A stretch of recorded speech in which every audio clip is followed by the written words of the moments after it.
The Advanced Manufacturing Machining and Mechanics program of study focuses on the assembly, operation, and maintenance. CTE learners may work in a variety of mechanical fields, gaining knowledge and experience.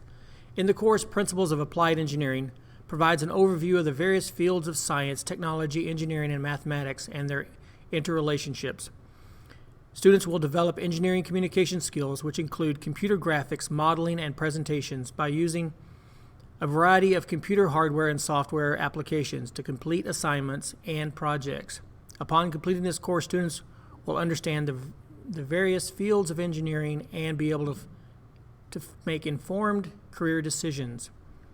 Further, students will have worked on a design team to help develop a product or system. Students will use multiple software applications to prepare and present course assignments.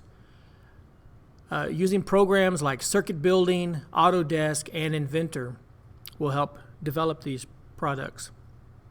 In Robotics 1, students will transfer academic skills to component designs in a project-based environment through implementation of the design process. Students will build prototypes or use simulation software to test their designs. And additionally, students will explore career opportunities, employer expectations, and educational needs in the robotics and automation industry.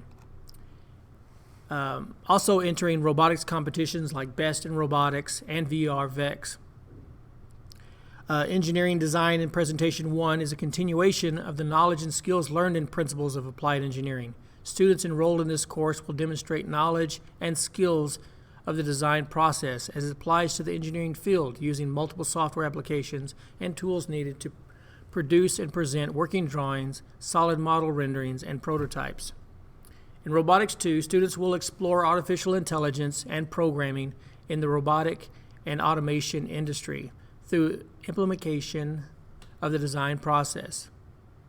Students will transfer academic skills to component designs in a project-based environment. Students will build prototypes and use software to test their designs. In Manufacturing Engineering Technology 1, students will gain knowledge and skills in the application, design, production, and assessments of products, services, and systems, and how those knowledge and skills are applied to manufacturing. Students will prepare for success in a global economy. The study of manufacturing engineering will allow students to reinforce, apply, and transfer academic knowledge and skills to a variety of interesting and relative activities, problems, and settings in a manufacturing setting. If you'd like to problem solve, build with your hands, and on the computer, then these courses are for you.